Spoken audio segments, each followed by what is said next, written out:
hermanos. Esta semana nos corresponde hacer la segunda parte de la clase o del tema relacionado con la subdivisión de un mensaje. En esta semana vamos a ver dos grandes capítulos. El primero tiene relación con el número de divisiones que establecemos en un mensaje y el segundo capítulo tiene relación con algunos ejemplos de subdivisiones a partir de mensajes o de párrafos que están en la palabra del Señor. Primero, en cuanto al número, tenemos que hablar básicamente dos cosas principales. Primero tenemos que evitar la uniformidad habitual. Y segundo, vamos a hablar acerca del número de divisiones que es adecuado en un sermón. Primero, respecto a la uniformidad habitual, básicamente lo que se refiere a eso es que no realicemos siempre las mismas subdivisiones. Es decir, que nuestras predicaciones no siempre tengan dos puntos, ni 3 puntos, ni 4, sino que a veces ponen más puntos, en algunas 2, otras veces 3, 4, por ahí. Entonces no hacer siempre lo mismo, porque eso lleva a la monotonía. Entonces, como recomendación, no definir siempre la misma cantidad de subdivisiones, sino que ir variando para no caer en la monotonía. Segundo, algo muy importante, y es que el número de divisiones tiene que estar relacionado con el texto que vamos a tratar. Entonces, en función de lo que vamos a hablar y el pasaje del que vamos a hablar, es cómo se van a establecer nuestras subdivisiones. Por lo tanto, necesitamos primero leer bien el pasaje, entenderlo bien y a partir del mismo pasaje, del propio pasaje y de su contexto, extraer las divisiones que vamos a usar. De esta manera vamos a lograr extraer en forma secuencial o en forma metodológica cada parte de la enseñanza del sermón. Evitar como recomendación no usar menos de 2 divisiones, siempre usar al menos 2 y no más de 5, porque ya con más de 5 divisiones se pierde un poco el sentido y los hermanos tampoco tenemos la capacidad para captar tanta subdivisión. Por lo tanto, más de 2, menos de 5. Ese es como el tope de las subdivisiones. Entonces, en términos de las divisiones, podemos decir que la fuente de la división tiene varias alternativas. La primera, lo más natural, lo más común, es que el mismo texto nos diga cuáles son las subdivisiones. Por ejemplo, en Lucas capítulo 11, versículo 10, Jesucristo está hablando acerca de la oración y acerca del ayuno. Y en ese contexto, él en el versículo 10 dice: el que pide recibe, el que busca halla, y al que golpea se le abrirá. Ahí hay 3 divisiones: pedir, buscar, llamar o golpear. Entonces, el mismo pasaje nos está indicando cuáles son las subdivisiones con las que podemos establecer en nuestro sermón. Otra que podríamos sacar es subdivisiones que son sugeridas desde el texto. La primera subdivisión de Lucas, en ese pasaje del capítulo 11, estaban textualmente, literalmente, llegar y escogerla. Hay otras subdivisiones que están sugeridas, que no están directamente extraíbles del texto, sino que están sugeridas y uno tiene que analizarlas y leyendo el contexto uno va a entender qué cosas se pueden sacar de ahí. Por ejemplo, está un sermón que está en Colosenses capítulo 3, una enseñanza que está en Colosenses capítulo 3, desde los versículos 1 al 17.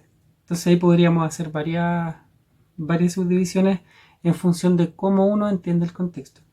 Pero, por ejemplo, ahí hay tres subdivisiones muy marcadas. Primero, buscar las cosas de arriba. Segundo, hacer morir lo terrenal. Tercero, vestirse del nuevo hombre. ¿Y eso dónde está? En el capítulo 3, en el versículo 2, dice: poner la mira en las cosas de arriba. Primera subdivisión. Capítulo 3, versículo 5. Haced morir, pues, lo terrenal. Segunda subdivisión. Y capítulo 3, versículo 12. Vestidos, pues, como escogidos de Dios. Ahí están las tres subdivisiones que están sugeridas, no están literalmente o no están puestas en orden una con otra, sino que uno leyendo el contexto logra darse cuenta que la la forma en que nosotros buscamos y nos parecemos a Cristo resucitado en nuestra vida es mirar las cosas de arriba, hacer morir lo terrenal y vestirnos del nuevo hombre. Por lo tanto, son subdivisiones sugeridas del tema. Y la tercera forma de cómo escoger una subdivisión para nuestro mensaje son reflexiones o pensamientos que el propio predicador tiene respecto a un tema. Por ejemplo, hay una referencia en Isaías capítulo 64, versículo 8, donde dice: ahora pues Jehová, tú eres nuestro Padre, nosotros barro, y tú el que nos formaste, así que obra de tus manos somos todos nosotros. Allí está, podríamos decir que Dios es nuestro Padre, y ahí podríamos hacer un mensaje en función de lo que nosotros podamos pensar de ese capítulo, de ese pasaje. Y ahí podríamos decir, Dios es nuestro Padre, o de quién es Padre Dios, la primera subdivisión. Y la segunda, ¿qué características tiene este Padre? Entonces podríamos decir, por ejemplo, que literalmente en el versículo 8 dice que Dios es nuestro Padre, que Jehová es nuestro Padre. Y podríamos sacar algunas características de este párrafo, y también podríamos traer otras características de otros pasajes. Por ejemplo, en este mismo pasaje, en el versículo 9, nos da una enseñanza y nos dice que nuestro Padre se enoja, como cualquier padre se enoja. Como cualquier padre, este Dios está diciendo que tiene memoria. Y luego en el versículo 9 al final nos dice: mira ahora, pueblo tuyo somos todos nosotros. Ahí lo que está diciendo, lo que nos está sugiriendo, es que nosotros tenemos un Padre que tiene un compromiso consigo mismo. Entonces esas divisiones, por ejemplo, uno las puede extraer y las puede deducir reflexionando acerca de un tema. En cuanto a la formulación de las divisiones, es importante tener en cuenta algunas referencias y algunas consideraciones. Primero, que las divisiones tienen que ser formuladas como oraciones gramaticales completas, no frases sueltas, sino que oraciones gramaticales completas. Por ejemplo, en el versículo o en el párrafo de Colosenses, separamos en poner la mira, hacer morir y vestirnos. Entonces hay tres verbos que nos llevan a inducir a entender cuáles son las divisiones: poner la mira, hacer morir, tercero, vestirnos. Esas son las tres ideas gramaticales que nos ayudan a entender. En el caso de Lucas, capítulo 11, versículo 10, dice: el que pide, el que recibe, el que busca, el que llama. Entonces siempre hay un orden de consecuencia, porque el que pide, porque el que busca y porque el que llama. Siempre hay otro verbo que nos lleva a una acción, que nos lleva a entender cuál es la idea de lo que está hablando y la consecuencia correspondiente. Y en el caso de Isaías, que es el pasaje que estábamos leyendo recién, nos dice: ahora Jehová, tú eres nuestro Padre. Entonces la formulación de la división podría ser: Jehová es nuestro Padre, o ¿de quién es Padre Dios? Y luego la segunda parte son cuáles son las características de este nuestro Padre, cuáles son las características de Dios como Padre. Por lo tanto, son frases que son entendibles, son divisibles y son fácilmente asimilables porque todas tienen un común, todas tienen una misma estructura. Entonces eso tenemos que tener en consideración, de no hacer divisiones extrañas y no hacer divisiones que no tengan un patrón, sino que todas tienen que ser comprensibles. Si es un verbo, siempre usar el verbo. Si es una frase, usar la frase. Si es la idea, usar la idea. Pero siempre ir separando en estructuras iguales, siempre. No es conveniente usar divisiones que sean metafóricas, ni figuradas, ni con lenguaje medio místico, o medio oculto, o medio literario, sino que siempre tenemos que usar un lenguaje que sea acorde a lo que dice la palabra del Señor. No inventar otras cosas que no estén en la palabra del Señor, para que no induzcamos a error y para no sacar conclusiones que no corresponden a lo que Dios quiere decir. También es conveniente que nuestros puntos tengan una cita, vayan apoyados siempre con una cita. No es muy conveniente y no es muy práctico, no es muy saludable hacer subdivisiones que no tengan una correlación con la palabra. Siempre tenemos que extraer nuestras divisiones con un contexto bíblico y ojalá con una referencia. Siempre tienen que estar asociadas a una referencia. Y la última recomendación es que no necesariamente nuestras divisiones deben estar en el orden en que están en la palabra, sino que también podemos hacer un orden un poco distinto. Recuerden también lo que hablamos la semana anterior, en términos de que las divisiones podrían darle un increchendo a nuestro sermón. Por lo tanto, debemos siempre ir ordenándolo en términos de lo que el Señor ha colocado en nosotros para darle el énfasis al punto que nosotros o que Dios ha puesto en ese minuto. Y finalmente, antes de pasar a los ejemplos, hay una palabra de advertencia aquí, y es que del escritor, del profesor Floyd Woodward, que nos dice que no intentemos hacer subdivisiones si antes no tenemos la división o el contexto general, la idea general de nuestro mensaje, y las divisiones principales no están definidas, porque si no podemos dejar una confusión ahí si nos ponemos a hacer subdivisiones sin haber claramente establecido cuáles son los puntos principales de nuestra predicación. Bien, ahora vamos a pasar al punto final de esta clase, y que tiene relación con algunos ejemplos bíblicos de cómo podemos hacer una división en nuestro sermón. Vamos a ver el primero, que tiene relación con la historia de Saúl y su fracaso. Entonces vamos a ir a 1 Samuel, capítulo 13. Nos vamos a ubicar ahí. Y el cuaderno de estudio nos dice que hay algunas subdivisiones ahí. Entonces en la primera, si nos vamos a nuestro sermón teológico, lo primero que debemos decir es que el título sería Saúl y su fracaso. ¿Cuál es el texto? Está ubicado en 1 Samuel capítulos 13, versículos 5 al 14 y 1 Samuel 15, versículos 1 al 22. ¿Cuál es nuestra oración de transición? En este caso sería las causas que llevaron a Saúl al fracaso. ¿Y cuáles son las divisiones? Las 6 que aparecen acá: la impaciencia, la incredulidad, la arrogancia, la desobediencia, la codicia y la envidia. 6 subdivisiones. ¿De dónde obtenemos estas subdivisiones? La primera es la impaciencia, que está en el capítulo 13, en el versículo desde el 5 al 14. En particular, todo esto nos da el contexto de qué es lo que estaba ocurriendo. Estaba en una guerra contra los filisteos, y Israel siempre hacía sacrificios, siempre ellos hacían una oración o una consagración a Dios antes de ir a la guerra. Ese es el contexto, y nos da aquí a entender que estaban en esa situación cuando ocurre lo siguiente. Versículo 7. Versículo 7, ¿sí? Y algunos de los hebreos pasaron el Jordán a la tierra de Gad y de Galaad, pero Saúl permanecía aún en Gilgal, y todo el pueblo iba tras él temblando. Y él esperó 7 días conforme al plazo que Samuel había dicho, pero Samuel no venía a Gilgal. Entonces aquí hay una espera y Samuel no llegaba. Y aquí ocurre algo con el pueblo. El pueblo se le desertaba. Aquí está lo primero.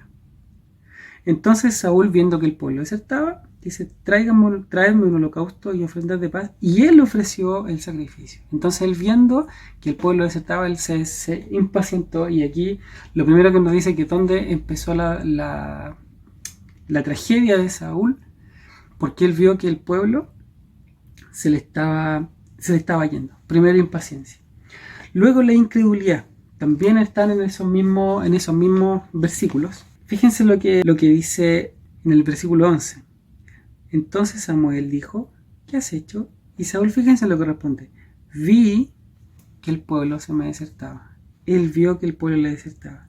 Entonces su problema estuvo ¿dónde? En que no creyó en el poder de Dios, sino que el donde tenía puesta su confianza, no en Dios, sino que la tenía puesta en el pueblo. Cuando el pueblo se le iba, la fuente de su confianza comenzó a decaer. Por lo tanto, en ese minuto es cuando él empieza a dudar y empieza a no creerle y a dudar del plan de Dios, y se le empieza a caer toda su confianza. Por lo tanto, vimos el primero, que era incredulidad, impaciencia. También vemos que hay arrogancia aquí. Entonces el rey Saúl dice: vi que el pueblo se me desertaba y que tú no venías dentro del plazo señalado y que los filisteos estaban reunidos. Entonces aquí como que Saúl arrogantemente le dice: mira, tú te comprometiste con una fecha y viendo que no cumplías con esa fecha, yo tomé la decisión de hacer el sacrificio. Entonces aquí él está siendo arrogante porque él se está arrogando una autoridad y una función que no le correspondía. La desobediencia, a continuación nos saltamos al capítulo 15, la desobediencia. Entre los versículos 1 al 21 está toda la desobediencia, o está narrado todo lo que ocurrió con Saúl para llegar al punto en que él fuera desechado para ser rey. El versículo 15, en el versículo 9 del capítulo 15 dice: y Saúl y el pueblo perdonaron a Agag. Esa es la fuente, o esa es la clave de la desobediencia de Saúl. Ellos perdonaron a Agag, por lo tanto ahí está la desobediencia. Hay codicia también en detrás de esto, porque ellos dicen, perdonaron al pueblo, Saúl y el pueblo perdonaron a Agag y a lo mejor de las ovejas y del ganado mayor y de los animales engordados y de los carneros. Vieron ahí que todo lo mejor del pueblo ellos decidieron no sacrificarlo, no matarlo. Por lo tanto ahí también hay codicia como trasfondo de toda esta situación. Y finalmente llegamos a la envidia en el capítulo 18, en el versículo 6. Aconteció que cuando volvían ellos, cuando David volvió de matar al filisteo, salieron las mujeres de todas las ciudades de Israel cantando y danzando para recibir al rey Saúl, con panderos, con cánticos de alegría y con instrumentos de música. Y cantaban las mujeres que danzaban, y ahí empieza a narrar. Y el versículo 8 dice: y se enojó Saúl en gran manera y le desagradó este dicho, y dijo: a David dieron 10.000 y a mí 1.000, no le falta más que el reino.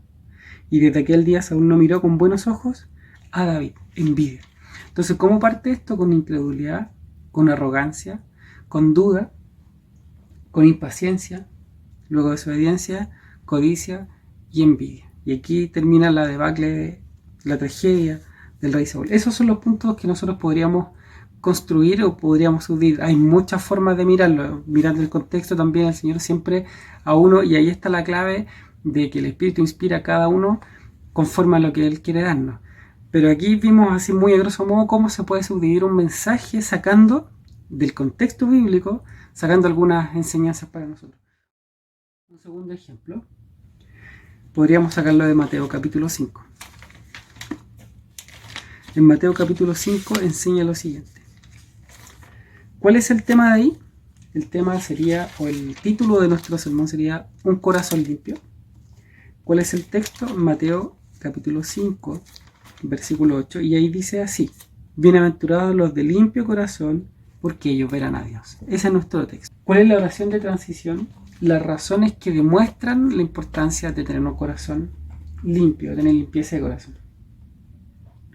¿Cuáles son las subdivisiones? Por ejemplo, podríamos decir que el pecado comienza en el corazón. En el capítulo 5, en este mismo capítulo, en el versículo 28 dice: pero yo digo que cualquiera que mira a una mujer para codiciarla ya adulteró con ella en su corazón. Eso está dentro del corazón. Por lo tanto, el pecado empieza en el corazón. Segundo punto: del corazón proceden los buenos y los malos pensamientos, por lo tanto las buenas y las malas acciones. En el capítulo 15, en el versículo 19, nos enseña lo siguiente: porque del corazón salen los malos pensamientos, los homicidios, los adulterios, las fornicaciones, los hurtos, los falsos testimonios, las blasfemias. Ahí está diciendo nuevamente por qué el corazón es la fuente, de ahí vienen todas las malas acciones, por lo tanto es necesario que nuestro corazón esté transformado. En el capítulo 18, en el versículo 35, así como lo bueno y lo malo comienza en el corazón, también lo bueno empieza en el corazón. En el 18:35 dice: así también mi Padre Celestial hará con vosotros si no perdonáis de todo corazón cada uno a su hermano sus ofensas. Por lo tanto, ahí nos enseña también que lo bueno también sale del corazón, y el corazón, por lo tanto, requiere ser transformado. Y el versículo que leímos como base, que los de limpio corazón, ellos son los que verán a Dios. Un tercer ejemplo está en Efesios capítulo 3. Efesios capítulo 3, otra subdivisión, otro ejemplo de subdivisión. El tema o el título sería las bendiciones espirituales. ¿Cuál es nuestro texto? Efesios capítulo 3, versículos 1 al 14. ¿Y cuál sería nuestra oración de transición? Consideremos las bendiciones que posee el creyente, por ejemplo. Y aquí hay múltiples bendiciones. Entonces, por ejemplo, si nosotros partimos en el capítulo 1, en el versículo 3 dice: bendito sea el Dios y Padre de nuestro Señor Jesucristo, que nos bendijo con toda bendición espiritual. Ya nos dice que nosotros por el hecho de ser creyentes y por el hecho de ser salvos ya contamos con bendiciones espirituales. Por ejemplo, somos escogidos por Dios. En el capítulo 1, versículos 3 al 6 nos dice: bendito sea el Padre y Dios, el Dios y Padre de nuestro Señor Jesucristo, que nos bendijo con toda bendición espiritual en los lugares celestiales. Versículo 4. ¿Cuáles son estas bendiciones? Primero, que Él nos escogió antes de la fundación del mundo. Por lo tanto, nosotros somos escogidos por Dios, es parte de nuestra bendición.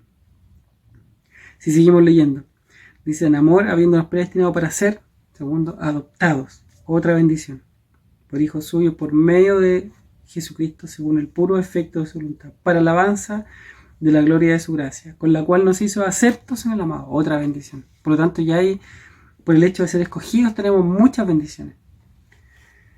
Versículos 7 al 12, somos redimidos. Dice en el 7, en quien tenemos redención por su sangre, el perdón de los pecados. Y eso además trae una bendición adicional que nos dice: nos hizo y que hizo sobreabundar para con nosotros en toda sabiduría e inteligencia. Otra bendición para nosotros. Y finalmente, ser sellados por el Espíritu Santo. Versículos 13 y 14. En él también vosotros, habiendo oído la verdad del Evangelio de vuestra salvación y habiendo creído en él, fuisteis sellados. Después de todas las bendiciones, todas las que narró entre el capítulo 1, o el versículo 1, perdón, y el versículo 13, nos dice que finalmente Él puso, después de todas estas bendiciones, sobre todas ellas, o como último ya sello de nuestras bendiciones, de nuestra salvación, Él puso finalmente un sello sobre nosotros. Esas son las bendiciones que están descritas, o que podríamos nosotros subdividir del capítulo 3 y del capítulo 1 de Efesios.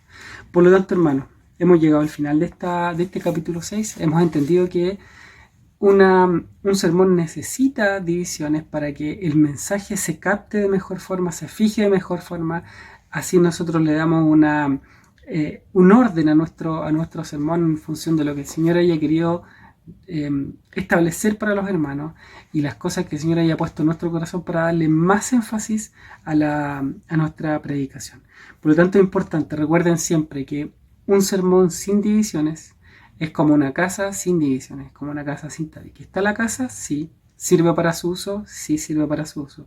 Pero se le saca un mejor partido, se aprovecha de mejor forma cuando están las divisiones. Así también un sermón que no contiene divisiones sirve, sí va a servir, pero si uno le aplica divisiones para enfocar los temas, va a lograr fijar de mejor manera la enseñanza y lo que Dios ha puesto en nuestro corazón para transmitirle a las necesidades de nuestros hermanos. Este es el final de la clase 6, ya prontamente viene la siguiente, así que Dios les bendiga y sigan estudiando, preparen sus tareas y que el Señor